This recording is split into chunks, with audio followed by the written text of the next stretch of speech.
So something very strange just happened inside a congressional hearing. A Pentagon official was sitting in front of lawmakers, answering questions about Donald Trump's growing control over the US military. And for most of the hearing, he tried very hard to stay careful, very diplomatic, very vague. But then suddenly, a question came up about something that Trump had reportedly been planning behind the scenes.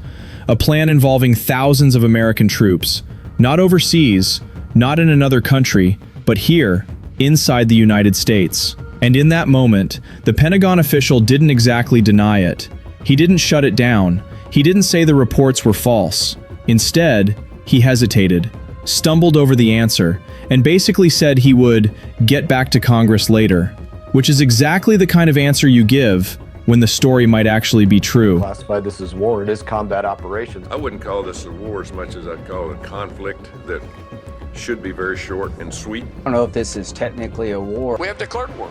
So if we haven't declared war, then I don't see that. The president hasn't asked us to declare war yet, but they have declared war on us. Do you consider it a war? It's a significant military operation. Strategic strikes are not war. They have declared war on us.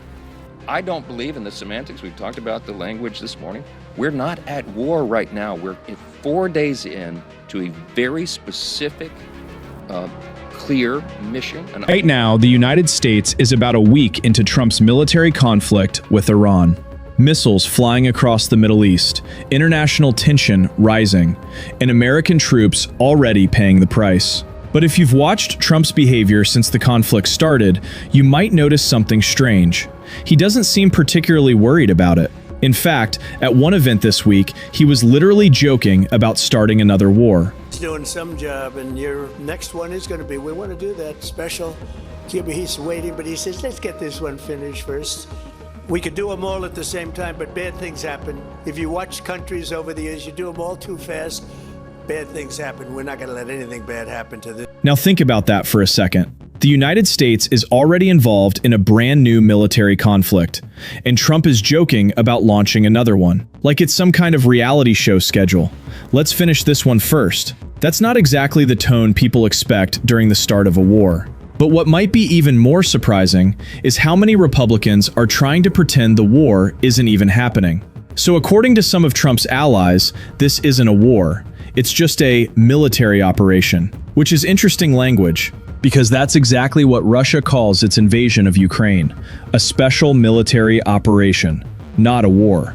And when politicians start playing semantic games like that, it's usually because they know the reality is politically dangerous.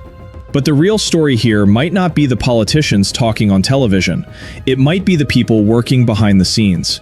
And one name keeps popping up in connection with Trump's new war strategy: Stephen Miller. Yes, that's Stephen Miller, the longtime Trump advisor known mostly for immigration policy, not military strategy, not foreign policy, not national security. And yet somehow, he's suddenly showing up in conversations about the Pentagon. Stephen Miller, thank you for your support, your leadership, for your clarity, understanding why this matters to each American citizen, and why the War Department is central to ensuring that it happens. It doesn't happen without President Trump, and it doesn't happen without your clarity and your leadership. Now that moment raised a lot of eyebrows, because normally the Pentagon doesn't take strategic guidance from political operatives.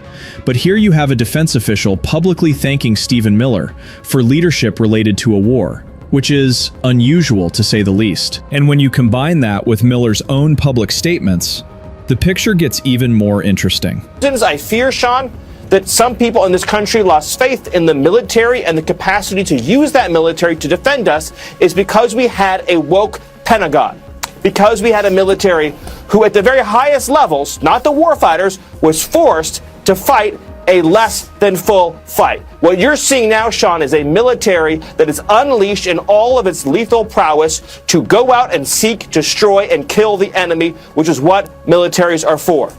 According to Miller, the military is now stronger because it has been de-walkified, meaning the leadership has been replaced with people who are more aligned with Trump politically. Now, whether you agree with that or not, it raises a serious question. What happens when the military becomes politically loyal to a president instead of neutral? That question came up directly during a congressional hearing this week, and that's where the moment happened. it a problem for somebody to say that a service member shouldn't follow an unlawful order? Sir, this is not a matter I've been involved in, but I think there's a difference between recognizing those circumstances and taking action designed to.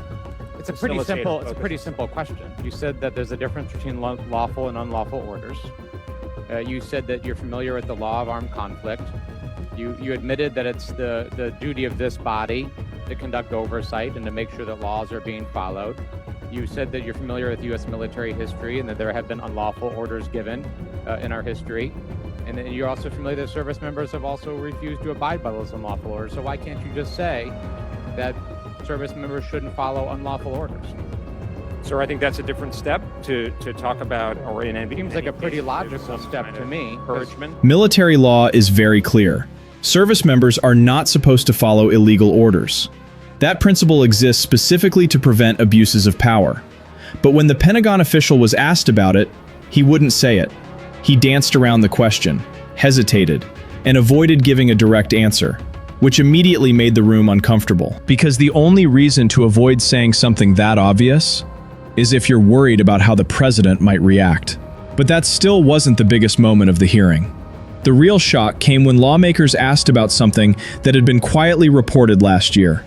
A plan involving tens of thousands of troops inside the United States. Mr. Chairman, I'd like to submit to the record 2 articles from the Washington Post dated August 12th, 2025 and October 30th, 2025, if I may. Thank you. Mr. Colby, these articles detail a plan that you were a part of crafting to send more than 23,000 troops to all 50 states as part of a domestic civil disturbance quick reaction force. Are these reports accurate? Ma'am, I'd have to get back to you with an answer. You can't tell us now whether you were a part of this planning or this exists at all? Ma'am, I just want to make sure I give you accurate answers, and we'll get back to you as soon as possible on the specifics. I look forward to that. Are American cities, our communities in this country, an appropriate training ground for our military? I mean, I think we have training grounds, if you're using the term, ma'am, literally, throughout the United States. But, I mean, I think the U.S. forces can be deployed in the country for multiple purposes, and they would be. I wouldn't probably characterize them as training grounds myself. Well, what do you think the president meant when he said on September 30th, 2025, that, quote, we should use American cities as, quote, training grounds for our military National Guard? I wouldn't speak for the president. I mean, that's his words speak for themselves, and we follow his instructions now. Now that's the moment everyone watching the hearing noticed, because the Pentagon official could have shut that down immediately.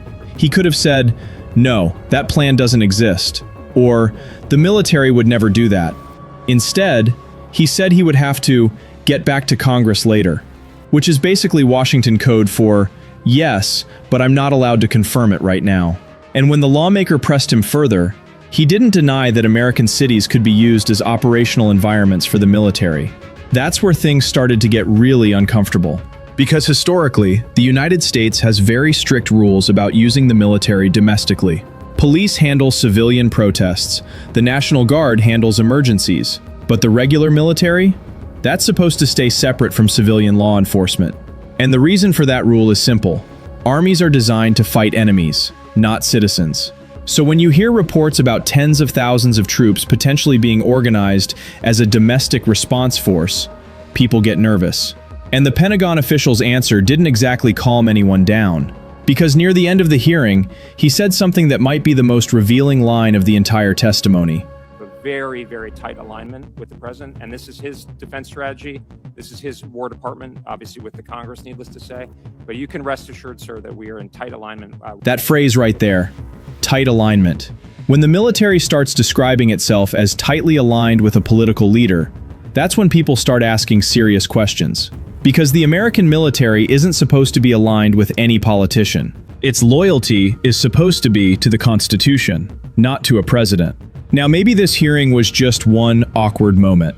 Maybe this official misspoke. Maybe the reports about domestic troop deployments are exaggerated. But when you add everything together, the war in Iran, political operatives influencing military policy, Pentagon officials refusing to answer simple legal questions, and reports about tens of thousands of troops potentially being deployed inside the United States, you can understand why people are paying attention. Because sometimes the most revealing moments in Washington aren't the speeches, they're the slip-ups. And this one might have just revealed more than the Pentagon intended.